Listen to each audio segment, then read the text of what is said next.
Is he doing that?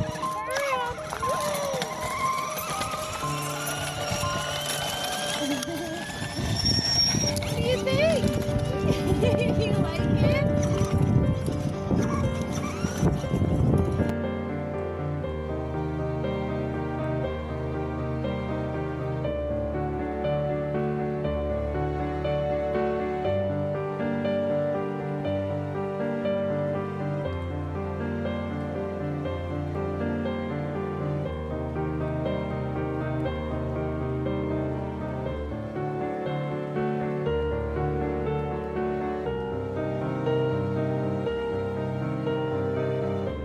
A 3-year-old boy vanishes in Truro, Nova Scotia, and a frantic 6-day search ensues. The Truro police quickly glom onto one theory, ignoring all other possibilities.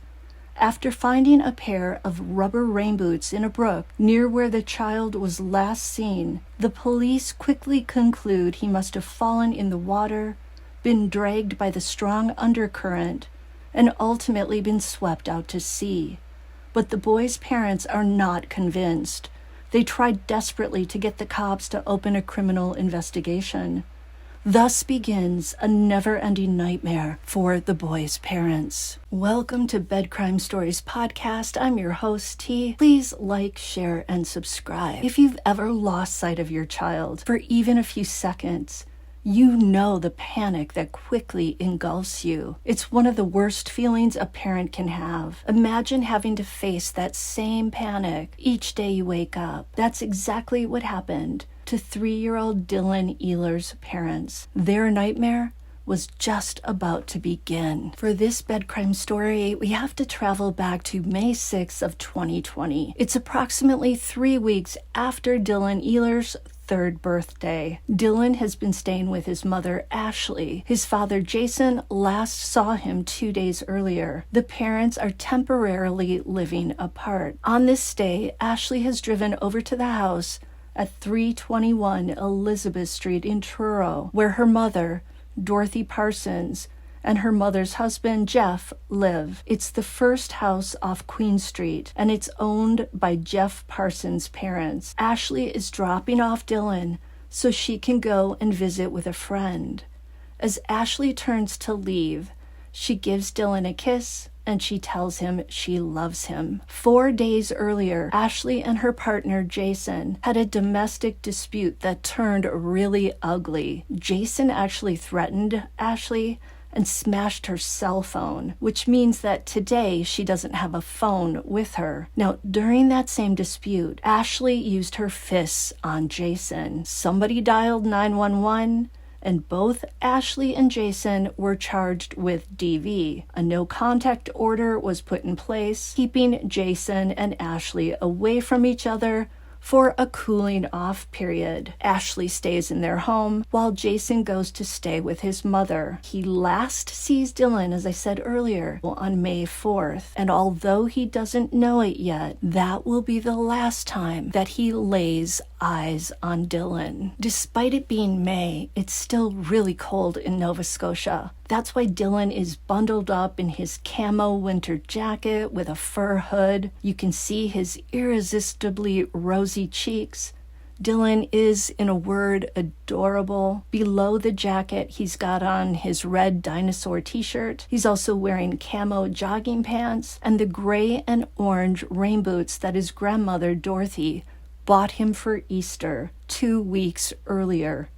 Now, Ashley has a pretty good idea of the pattern on the boots, but Jason hasn't had a really long amount of time to look at the boots, and that turns out to be a major Achilles heel in this case. Now, here's what happened on the day that Dylan vanished, according to his grandmother, Dorothy Parsons. But note that according to Jason Ehler, Dorothy changed her story 3 times when she told it to 3 different officers. The changes mostly had to do with her timeline. Dorothy's husband, Jeff Parsons, comes home for lunch at noon.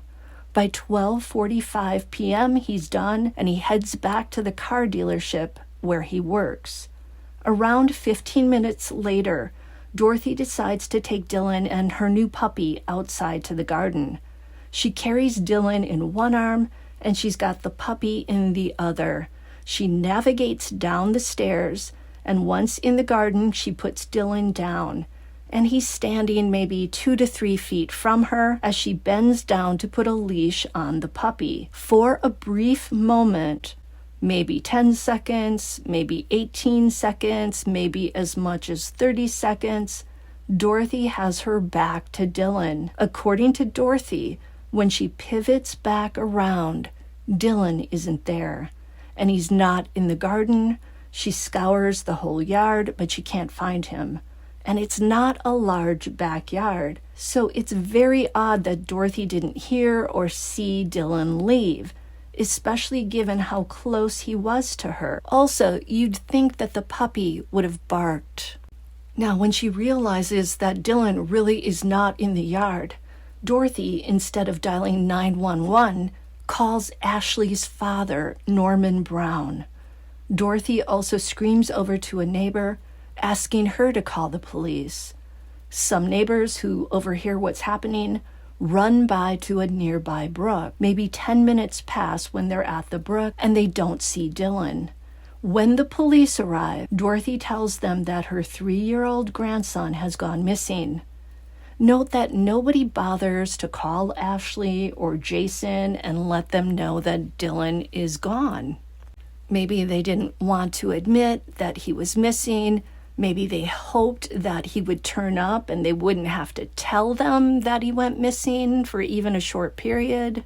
Now, it's only when Jason and his mother and sister drive over to Dorothy's house 3 hours after Dylan went missing to pick Dylan up that Jason finds out what happened. The one and only cop at the house comes over to Jason after he gets out of the car and asks, "Who is he?" The officer then drops the horrible news on him. Jason would later describe that moment as feeling as if the whole world was falling apart. He said he fell to the ground and he bawled his eyes out. So someone said, what's a quick part of his story? So Dylan went missing in Truro, Nova Scotia. Dylan was brought out by his grandmother, Dorothy Parsons, at around 1 p.m. in the afternoon after her husband went to work.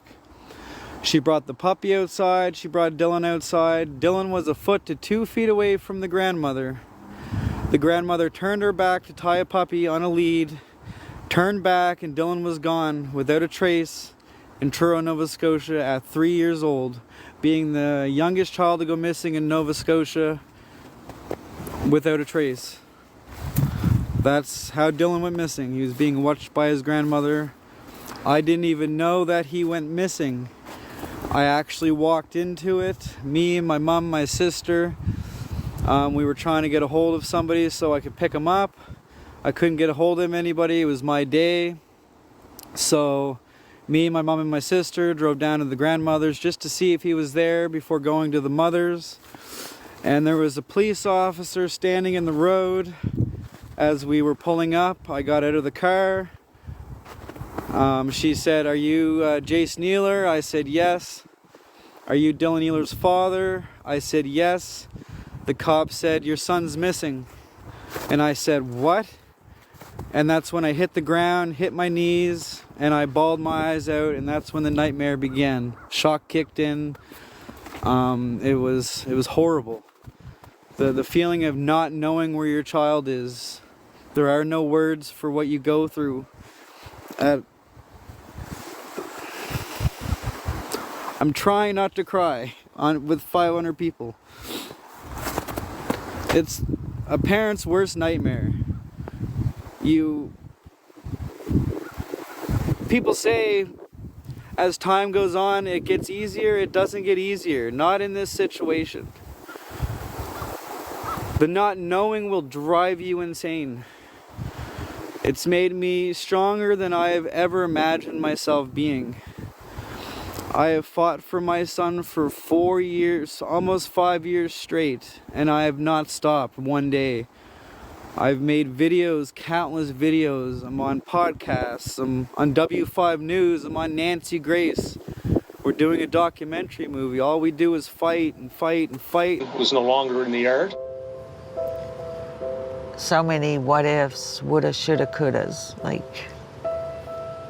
and that'll probably be with me the rest of my life. Dorothy Parsons is Ashley's mother, Dylan's grandma. On that last day when you were with Dylan, what was he like? He was a very happy little boy that day. Very happy. And I'll never forget that little smile.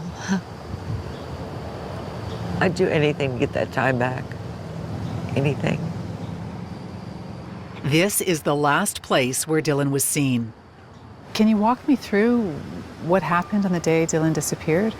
I decided to bring him outside to play. So we come over to here, and I just kind of get the dog, and I got her chain.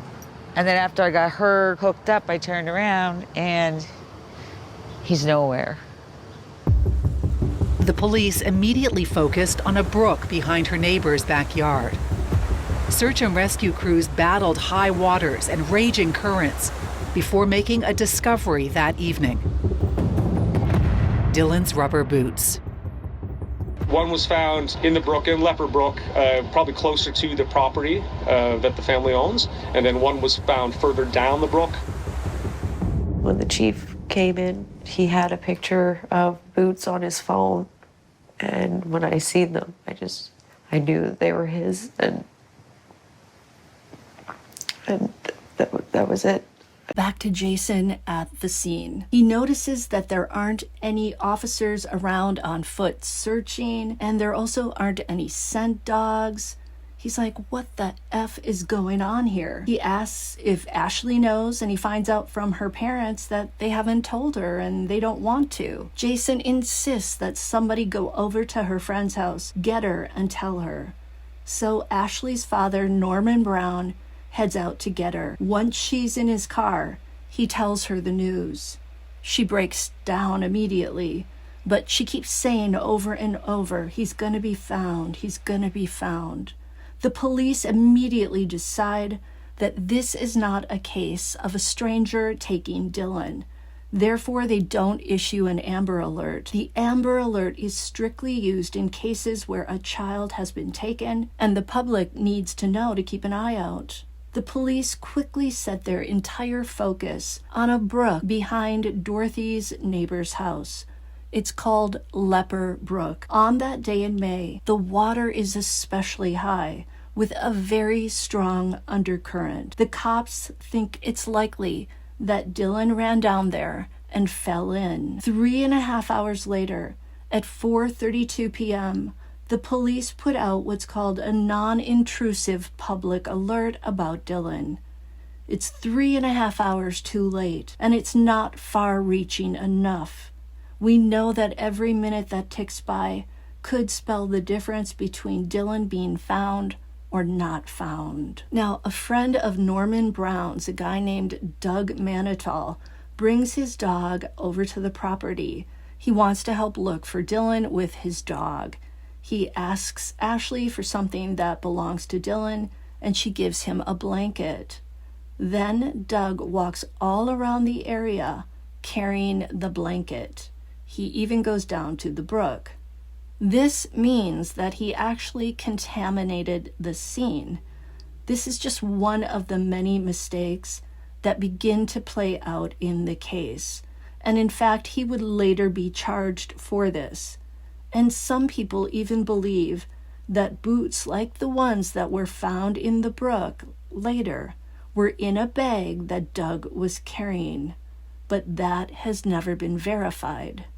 Later in the evening, around 7:30 p.m., a search and rescue dive team shows up and makes a disturbing discovery in the brook. The divers find rubber boots in the water. One is close to the neighbor's property, and it's inside a discarded shopping cart that's wedged in the muck of the brook. The boot is submerged in the water. Its matching boot is found roughly 500 meters down the brook. That's less than a half a mile away, and it's near the mouth of the Salmon River, and it is also submerged in the water. When the officers show Ashley the boots, she immediately breaks down. She confirms that those are Dylan's boots. She sees what she believes to be the same Disney pattern on them. Ashley identifying those boots is enough to convince the cops that their theory about Dylan falling in the water is correct. But while the boots have been located, there's still no sign of Dylan. Jason and Ashley spend the night at Dorothy's house, praying that Dylan will be found. Ashley ends up crying herself to sleep, but Jason can't stop staring out the window. Somebody else in the house is also awake. Dorothy is playing Candy Crush on Facebook. Around 2:30 a.m., Jason sneaks out of the house to go and search, but an officer stops him and orders him back home. The officer explains that he needs to have him at the house just in case Dylan is found. When Jason gets back to Dorothy's house, he's stunned to see what she's up to. Much to his surprise, Dorothy is still wide awake and playing Candy Crush. Jason wonders how she can focus like that when her grandson is lost, and it happened on her watch. Later, Jason will ask some psychologists if it's normal for a grandmother of a missing child to be able to focus on a game like that after her grandson disappears while she was babysitting him. According to Jason, they all said that is highly unusual. Now, when Dylan went missing, it was during the COVID pandemic, and everyone was still mostly working from home. For this reason, Jason finds it really hard to believe that no one living on Elizabeth Street, near Dorothy's home, saw Dylan that day. With everyone pretty much at their houses, how did no one notice a 3-year-old wandering around alone? Does this mean that Dylan was never really outside alone? Nobody, except maybe the person responsible, knows the answer. Once Ashley said the boots found in the brook were Dylan's, the cops concluded that the 3-year-old must have bolted from his grandmother's garden and ran straight to the brook. Dylan was a child, apparently, who was drawn to water. The cops theorize that Dylan fell in the brook and his body was swept down by that strong undercurrent, and it made its way all the way through the Salmon River, which feeds into the Bay of Fundy and then goes into the Atlantic Ocean. Now, here's another very strange detail about the grandmother. The day after Dylan went missing, Dorothy asks Ashley if she can babysit Ashley's other child, a daughter, and she wants the daughter to spend the night at her house. Ashley's like, no. What a ballsy move for a grandmother to make right after she loses track of her daughter's 3-year-old who's been entrusted to her. And why would Dorothy even want to take on that responsibility again? You'd think she'd be questioning her own abilities to even care for a child. A 6-day search ensues, and it's focused primarily on the water. Note that the cops did not rope off the area around Dorothy's house. They didn't rope off Elizabeth Street. They didn't try to contain the area, which could have been a crime scene. They also did not bother to fingerprint the books or look for any DNA on them, although given that the boots were submerged in water. Although given that the boots were submerged in water, it's unclear if fingerprints and or DNA could have survived. The cops also did not canvass nearby Queen Street to see if anybody noticed Dylan or if anyone had any security camera footage from that day. But per Jason, The cops did at some point search Dorothy's and Jeff's home. After 6 days of searching without success, the cops announced that they're ending the search. It's a gutting moment for Ashley and Jason. To prove their theory that Dylan was likely swept out to sea, the police do a little experiment. They get a mannequin, the same height and weight as Dylan, and they try to see if a boy of his size could be pulled down the brook and then out to the Salmon River. But when they conduct the experiment, the water levels have significantly dropped. The conditions are not identical. The mannequin quickly gets caught up in debris.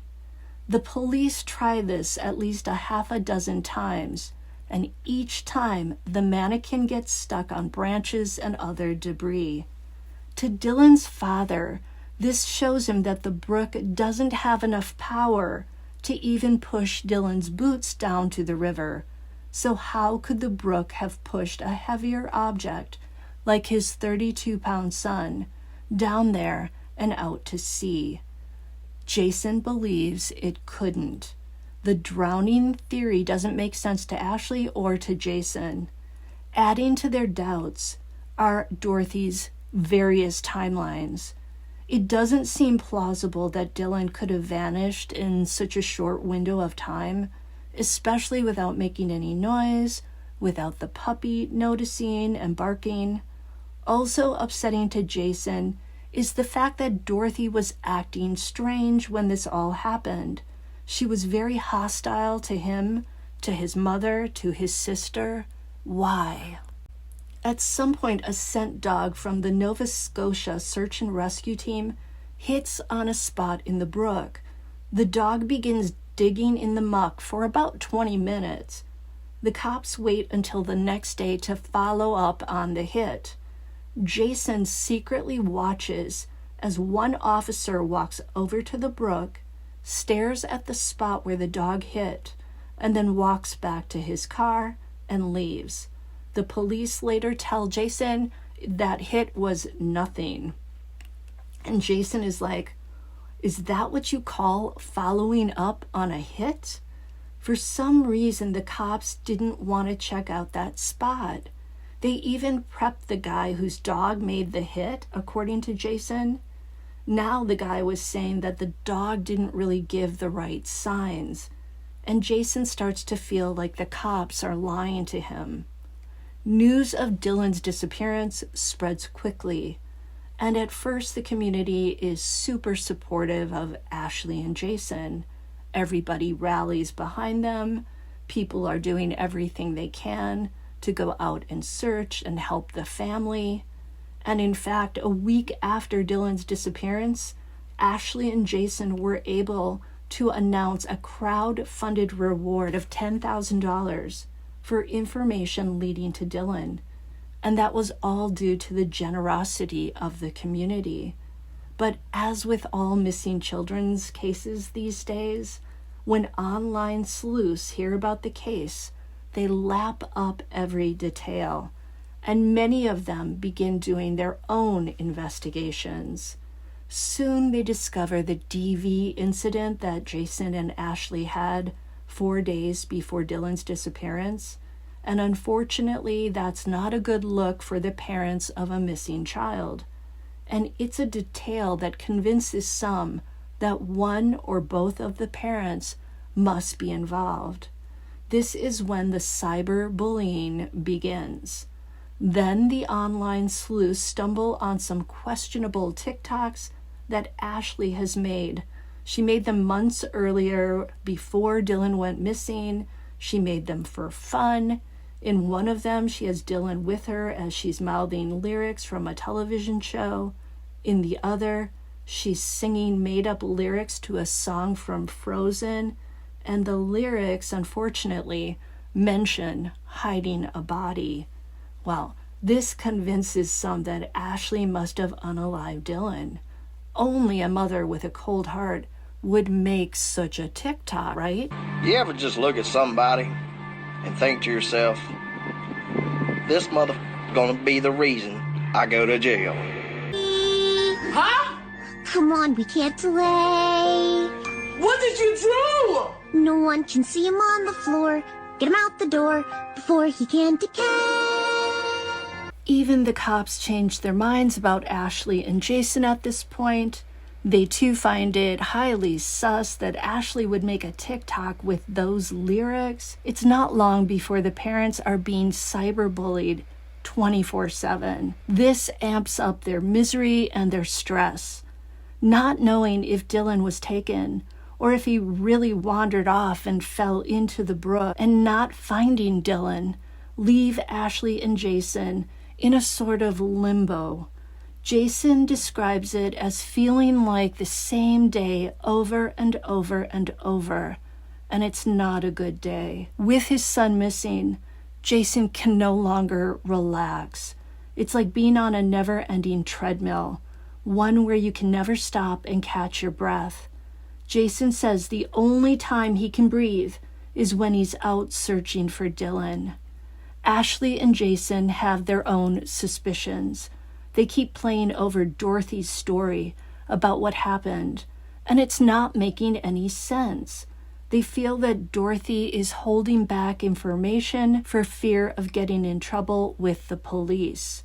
In their guts, they feel that Dorothy's timeline isn't true. It sounds like they think she maybe left Dylan outside alone for a much longer period. The cops interview Dorothy. Dorothy claims that they even gave her 3 separate lie detector tests.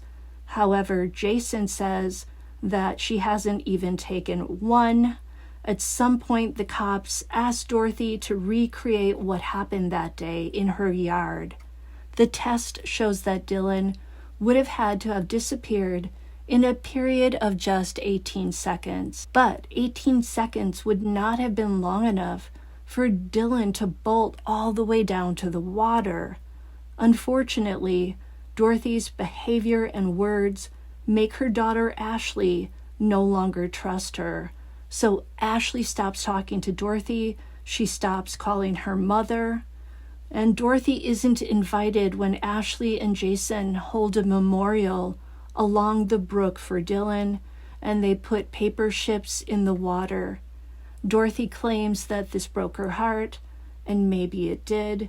It's just hard to know what really happened. Ashley and Jason eventually hire a private eye to help them, and the PI gets law enforcement to agree to meet with him, but then the cops abruptly call it off. The PI agrees with the parents that Dorothy is holding back information. The PI also finds the cops' behavior to be strange and not according to their protocols. In time, Ashley and Jason, seeing what appears to be the police abandon Dylan's case and not look into other theories, they grow critical of local law enforcement. Jason actually files 2 complaints against the cops, and he holds protests down at the police station. He's angry upon hearing that the police never bothered to head over to Queen Street to ask people if they saw Dylan or to see if there was any camera footage. Jason is quickly told by somebody in law enforcement that protesting in this manner is going to slow progress on Dylan's case. In Jason's mind, this is the cops saying, "You've just screwed yourself over by criticizing us publicly, and so we're going to stop making Dylan's case a priority." And Jason is shocked. He's like, "Why won't you help my son? Don't blame Dylan for what I'm doing."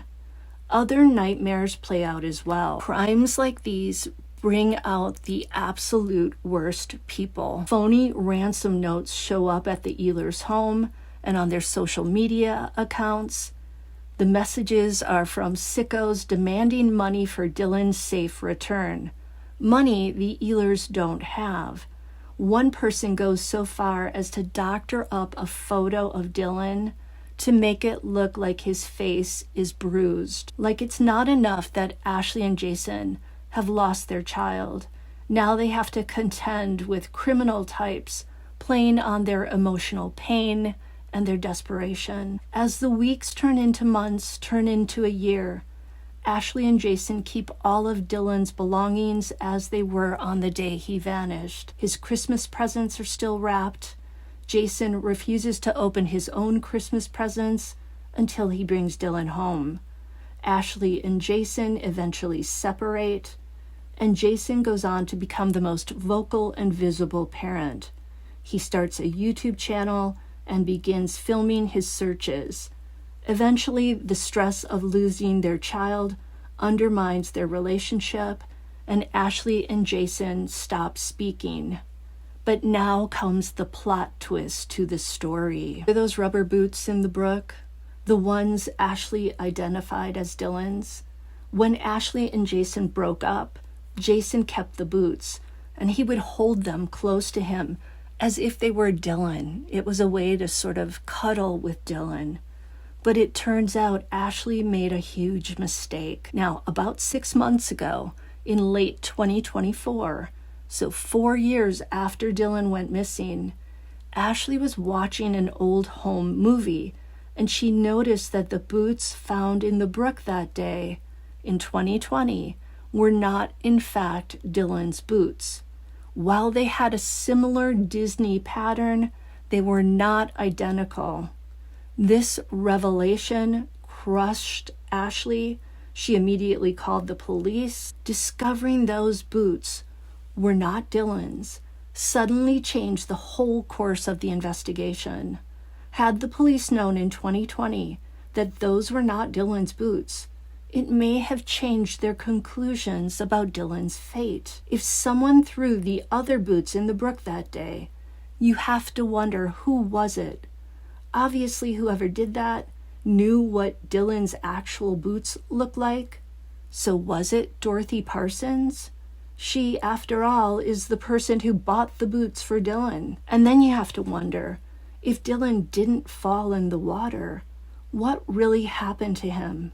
Note that nothing of Dylan's was ever found during any of the searches.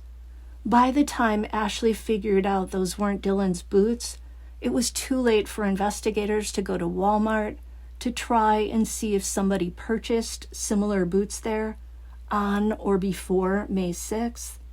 That's something that Jason feels the police should have done in 2020, no matter what. Why didn't they verify that those boots were 100% Dylan's? The investigation was not done appropriately. For the 5 years since Dylan went missing, Ashley and Jason have been attacked. They've both been accused of unaliving Dylan, and it's gotten so bad for Jason at times that he's had breakdowns. One time while he was doing a YouTube, he blurted out, "Okay, I unalived Dylan." It was a stressful moment for him, but one that all the cyber bullies and trolls grabbed onto. But again, Jason has an alibi. He was actually on the phone with a victim services counselor when Dylan went missing. He was on the landline at his mother's house, and he was talking for 2 hours. And the cops knew from the very beginning that Jason was nowhere near Dorothy's house when Dylan vanished. Jason proactively asked to have a lie detector test, and according to him, he passed, which of course you don't pass or fail a lie detector test. You either are shown to be not deceptive or deceptive. I heard Dorothy say that she had taken lie detector tests, but again, Jason says he wishes family members would be given lie detector tests. So it's really unclear who beyond Jason has had one. As of a video Jason made in 2024, he said he hasn't seen Ashley in years and wants nothing to do with that family. He mentioned feeling angry that he's the only family member who is still searching for Dylan. Sadly, over the years, Jason became estranged from his parents. He says he became so obsessed with finding Dylan that when anybody wasn't willing to go out and help him search, he decided they should not be in his life. And now, sadly, his mother has Alzheimer's, and she won't know who he is, even if he goes to visit her. And unfortunately, his father is also suffering from poor health. Jason's unrelenting drive to find Dylan has taken a toll on his mental health and on his relationships. He said at one point he only wanted to search. He didn't care about working.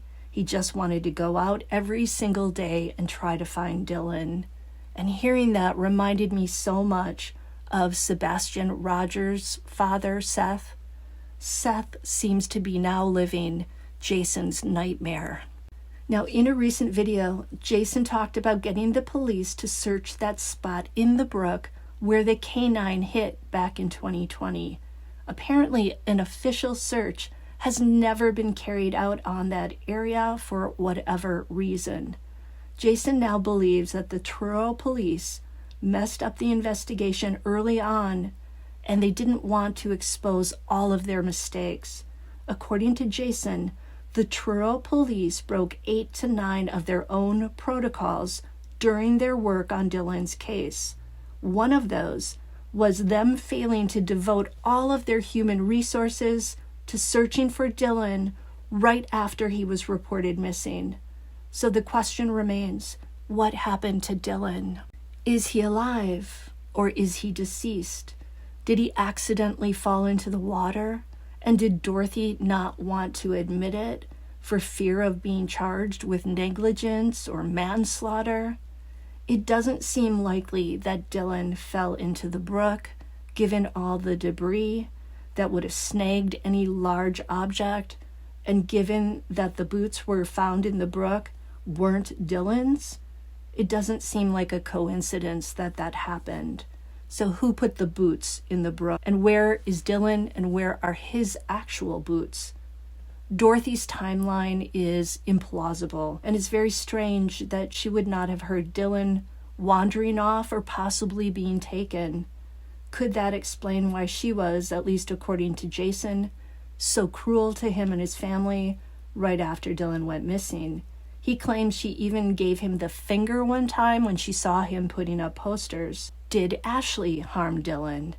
Well, she was at her friend's house when he went missing, at least according to Ashley, Dorothy, and Jeff Parsons and Norman Brown, so that doesn't seem likely. Jason also doesn't believe that Ashley had anything to do with this.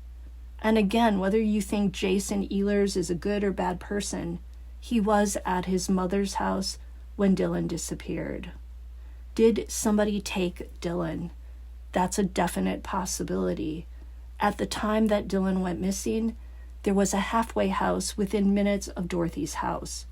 Unfortunately, it doesn't sound like the cops checked all the residents where they were right at that time.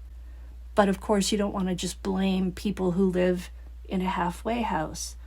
In 2024 or 2025, I'm not sure, a child who looked a lot like Dylan was found in Germany, and nobody came forward to claim him. The police asked Ashley and Jason for a blood sample, which of course they gave, and sadly it turned out not to be Dylan.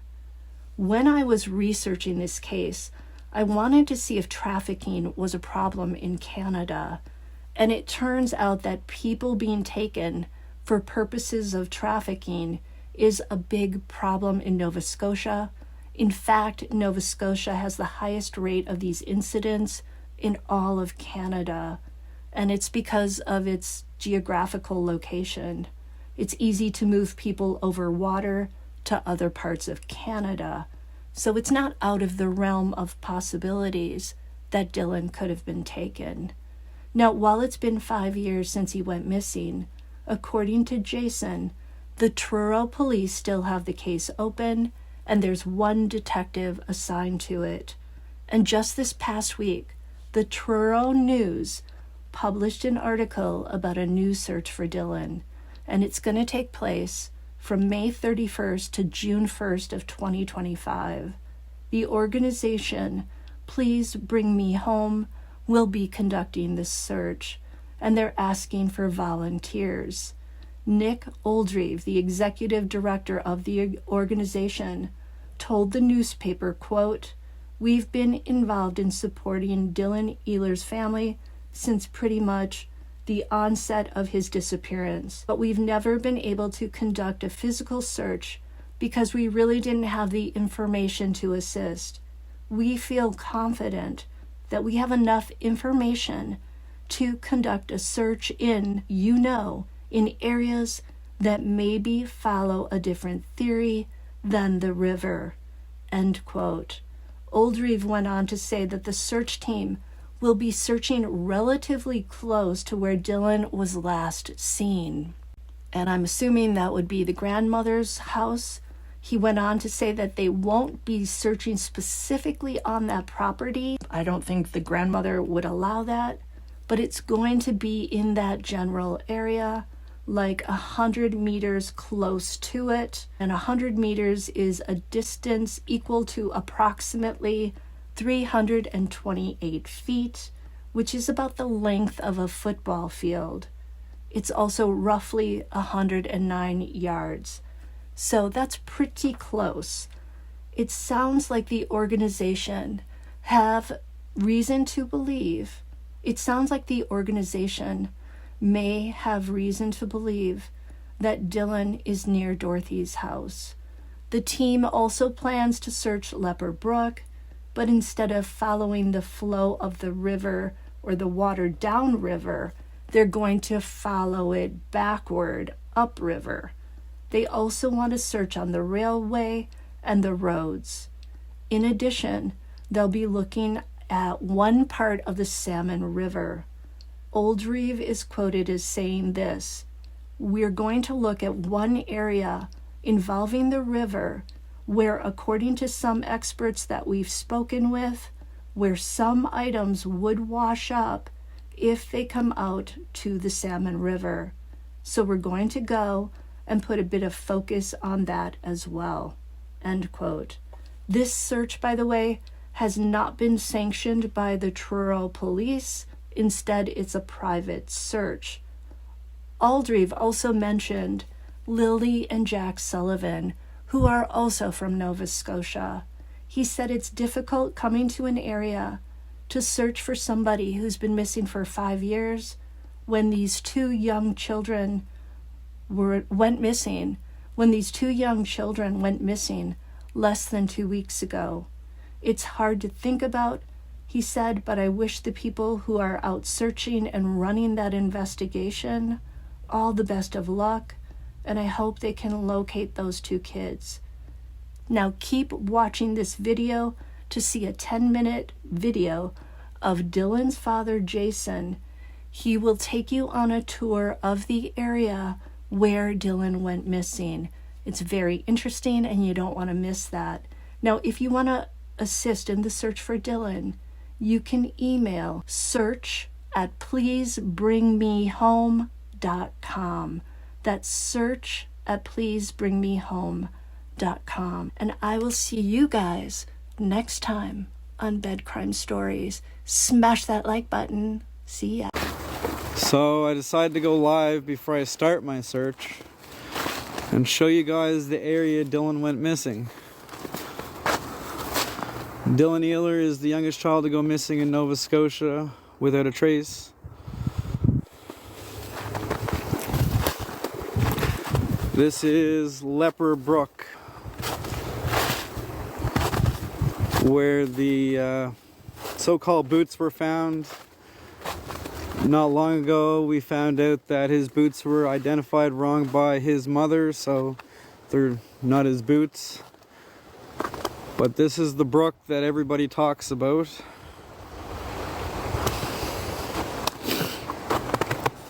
The area he went missing is just up the street.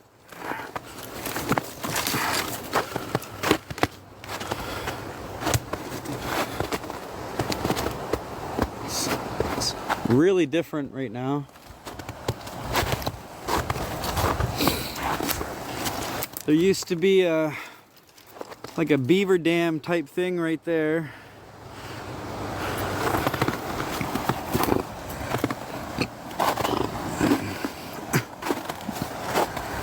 Lots of debris. Someone's chair, apparently. I'll go to the other part of the brook but I gotta go this way.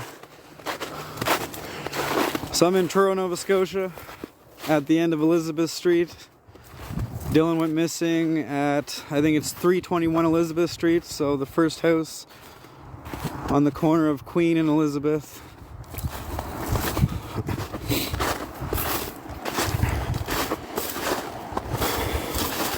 Which is just up this road here, like 1 minute up the road.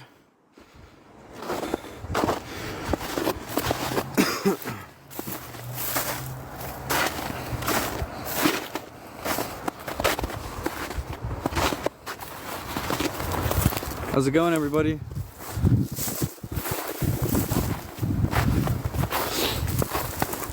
I think it's been 6 months since I've been here last. A lot of weird feelings.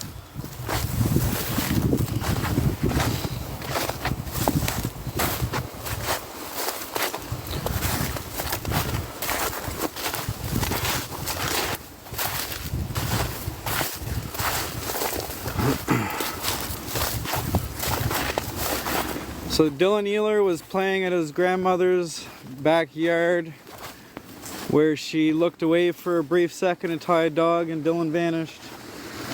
Holy smokes, it's a lot different now.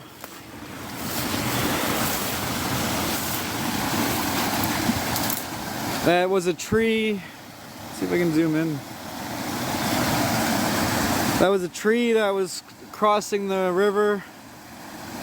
Still there, but it's shifted and it built up all the debris and made a little waterfall apparently.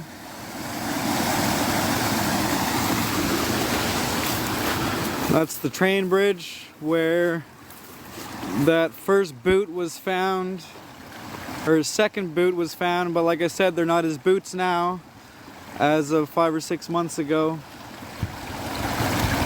But this is the brook that the police thought he went in. Then there's a second brook on this side that leads into this main leper brook. Let's see if I can cross, that'd be great.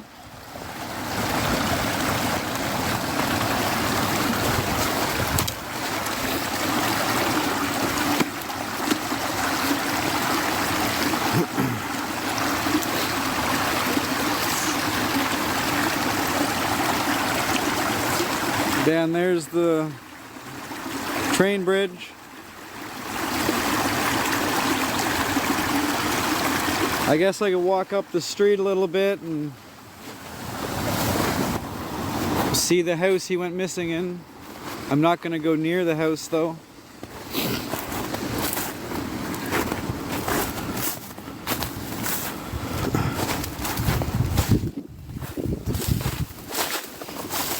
This is where my nightmare started.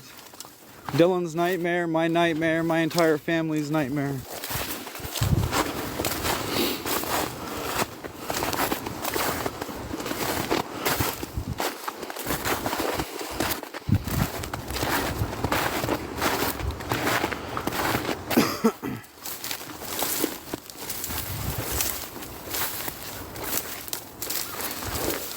Any new leads? The newest lead is the boots found in the brook are not Dylan's. And I'll repeat that, the boots that were found in the brook are not Dylan's. It changes his entire investigation. It more looks like these random boots were planted. If you go to my Facebook page, it will show his actual boots, and they're completely different. The same cartoon theme, but different. So this is Elizabeth Street. I'm at the end of Elizabeth Street where Dylan went missing.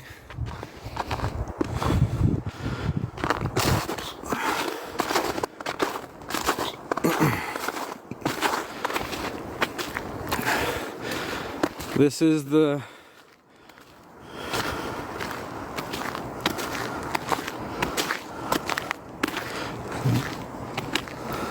some person wants to join, but I don't think I'm letting him. I don't recognize you. So this is the street So there's only two ways Dylan could have went from the grandmother's yard. He would have bolted to Queen Street, which is straight ahead, or he would have made it through a gap in the fence and headed into the woods towards the brook.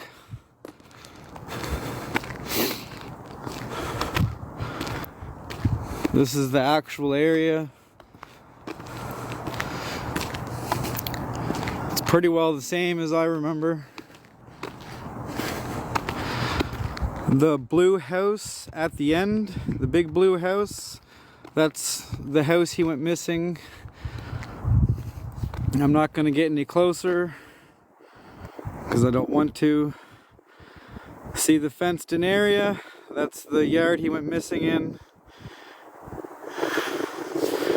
That's Queen Street at the end. This is Dylan's last known location. And I'm not going to go anywhere near the grandmother's house because I don't want any problems. So I'm just going to stay clear from it. That's as close as I'm going to get. Remember, it's been almost 5 years now since he went missing in this location. It was during COVID-19. Everybody was home that day. I don't know how nobody's seen him, but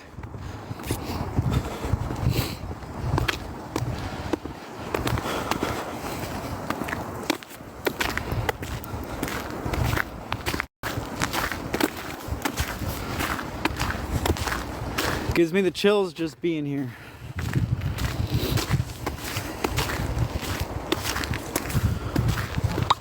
Anyone have any questions? I hope this live goes pretty far. It's just another way to spread awareness. I usually take a video of my search and I share it on Facebook. That's another way of spreading awareness. You guys can watch that later after we do the search. The search is until 1 o'clock p.m. So I figured I'd use this time to explain to everybody the area Dylan went missing from. I guess I can walk down the brook a little more.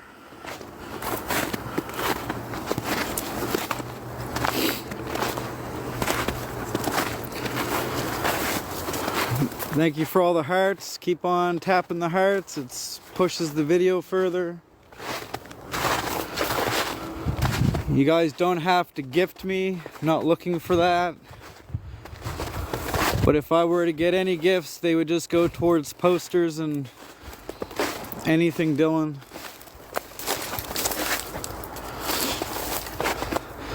So I'll go down this way.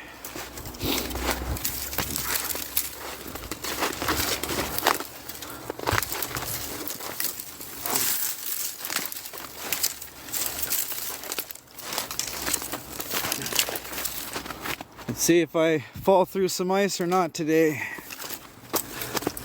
I don't have my hiking stick with me. I forgot it. So